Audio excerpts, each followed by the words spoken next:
今日要讀嘅書係《Give and Take》，作者 Adam Grant。我哋成日聽人講一句說話，好人冇好報。喺職場裏邊，好似太善良、太願意幫手嘅人呢，往往係被利用嘅嗰個。努力幫助人哋，最後呢，卻發現自己落後，冇被睇見。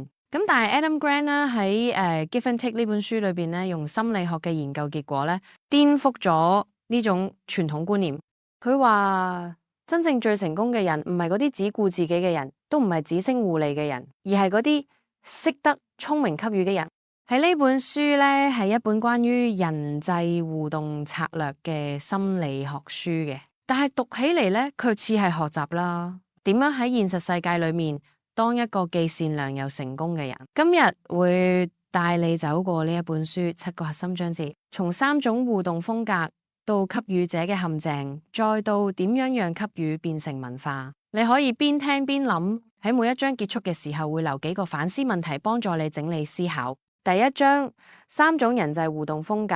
Adam Grant 喺研究幾千名專業人士後，發現啲人喺工作同人際互動當中，大致分為3種類型嘅。第一種咧係取者 （takers），佢哋嘅思維方式係我能夠從呢度得到啲乜嘢，咁佢哋咧就會努力俾自己睇起嚟最強最緊要嘅。咁當佢哋幫助人哋嘅時候咧，通常會諗呢個對我係有咩好處呢？呢類人常被視為有野心、有主見，短期內可能睇起上嚟非常成功，但係長期落嚟咧，啲人咧會開始警覺慢慢地佢哋嘅信任同合作機會係會消失。第二種係互換者 （matchers）， 呢類人講究公平，你幫我，我幫你。佢哋係社會中最常見嘅一群人。喺佢哋眼裏邊，世界係一個平衡賬本。佢哋會記得邊個幫過自己，亦都記得自己幫過邊個。第三種呢係給予者 （givers），佢哋願意主動幫助人哋，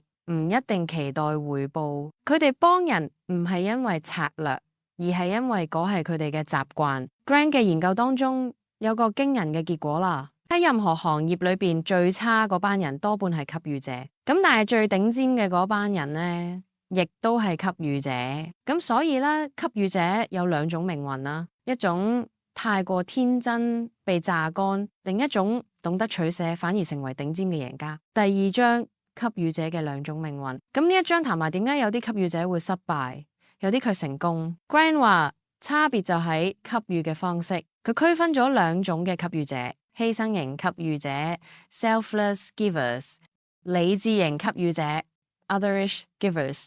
犧牲型給予者係嗰種乜嘢事都應承邊個嚟請求都幫手嘅人，咁佢哋嘅動機係純粹嘅，但係結果成日係時間被佔滿、目標被延誤，甚至身心俱疲。咁相反地，理智型嘅給予者咧，懂得設定界線，佢哋依然願意幫助他人，但係會選擇性咁幫嗰啲同自己價值觀一致、對長期關係有益嘅人，幫嗰啲真係能夠從中成長嘅人。咁讓我哋見到咧，給予唔係盲目犧牲，而係一種策略性嘅慷慨。Grant 用一句話總結呢一種嘅態度啦：Successful givers are as ambitious as takers and matchers. They just pursue their goals differently. 成功嘅給予者同取者一樣有野心，只係佢哋追求目標嘅方式唔同。佢哋唔求短期回報，但係佢哋知道幫助人哋長大，最終會俾自己都成長。第3章給予者嘅人際優勢。喺商業世界入邊，人脈係成功嘅重要關鍵。但係 Grant 發現真正強大嘅人脈嚟自給予者，而非取者。佢用 LinkedIn 創辦人 Reid Hoffman 為例。Hoffman 唔係淨係建立關係，佢更加主動幫助人哋建立關係啦。佢幫人哋介紹合作夥伴，幫人哋揾到資源，所以當佢自己需要幫手嘅時候咧，成個人脈網會主動回報佢。Grant 稱呢一種人咧就為超連結型給予者，佢哋讓人哋嘅人脈嘅變得更有價值。咁呢一種人咧有3個關鍵嘅優勢：一、信任 trust 佢哋嘅真誠，讓人哋敢打開個心；二、聲譽 reputation 慷慨嘅形象會吸引更多合作機會；三、影響力 influence。佢哋唔靠權力而靠人心。Grant 喺書裏面話，幫助人哋嘅人呢，最終會俾更多人幫助。而呢一種嘅信任唔係短期策略能夠換嚟嘅，所以如果你想長期成功，請先問自己一個問題：我喺人哋嘅成功當中扮演咩角色？第4章，給予文化同團隊成功。Grant 嘅研究顯示，喺團隊環境中，給予文化會帶嚟巨大嘅差異。佢觀察過多個組織嘅，佢發現嗰啲最具創造力、最有凝聚力嘅團隊呢，唔一定係能力最強嘅組合，而係互相幫助最頻繁嘅團隊。Google 嘅研究呢，亦都有相同嘅結論啦。佢哋揾出最頂尖團隊嘅關鍵，唔係智商，都唔係經驗，而係心理安全感 （psychological safety）。心理安全感係指我敢於犯錯、敢於求助，而唔怕被嘲笑。而呢一種安全感呢，正係給予者文化創造出嚟嘅。咁當團隊入邊有人主動幫手、願意分享啦，每個人都會感受到支持、創意、信任、協助，自然而然就出現。Grant 其實舉例話啦，有啲醫療團隊嘅死亡率下降，唔係因為技術變好，而係因為成員之間開始願意開口求助，給予會改變成個系統。第5章，給予與倦怠，學會設立界線。給予好美好，但如果冇界線，佢會變成負擔。Grant 訪問過好多幫到筋疲力盡嘅人，佢發現嗰啲倦怠嘅給予者咧，通常有2個共通點。第一，佢哋冇法 say no；第二，佢哋冇分清楚重要嘅幫助與隨手嘅好意，係咪？於是佢提出3個方法，比給予更加持久。5分鐘法則 The 5-minute favor， 即係花5分鐘咧，幫助人哋介紹一個人啊，分享一個資源啊，寫一封推薦信啊，時間短但影響長。選擇性給予 Selective giving， 幫助嗰啲會珍惜幫助嘅人，或者能夠放大影響嘅人，唔係冷酷而係聰明。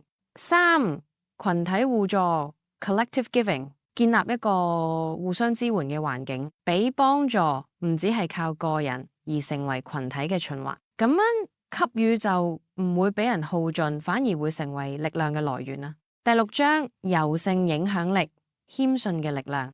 Grant 發現好多成功嘅給予者都有一個共通點啊，佢哋溝通嘅時候唔強勢、唔支配，而係用謙遜嘅語言。佢將呢一種嘅方式稱為 powerless communication。呢個並唔係軟弱啦，而係一種更高層次嘅影響力。譬如佢哋更常提問，而唔係直接命令啦，更加常話你點睇，而唔係我覺得應該咁樣。咁樣嘅語氣會讓人產生安全感與信任感。Grant 話最強大嘅說服力常常嚟自最謙遜嘅態度，因為謙遜俾人願意靠近。第7章，俾給予成為文化。最後一章 Grant 將焦點放喺組織與社會層面。佢話個人嘅善良如果冇系統支持，好容易被取者利用，所以真正重要嘅係建立一個給予文化。給予文化係一種社會默契，喺呢個環境裏面幫助他人被視為一種價值，而唔係浪費時間。好似 Google 啊、Ideal 啊、醫院啊，甚至非營利組織都透過制度化嘅方式鼓勵分享、鼓勵互助。咁樣當每個人都成為一個小小嘅給予者，成個團隊就會形成良性嘅循環。Grant 就話，當一個文化讓人願意幫助彼此，咁就係最強嘅競爭優勢。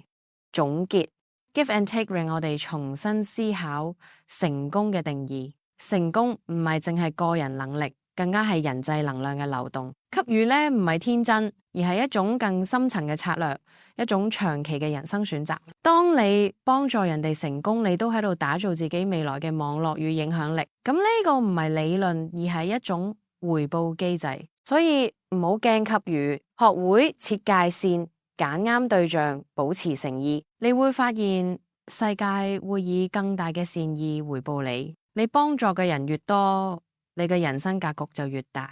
呢個呢，就係 Give and Take 嘅精髓。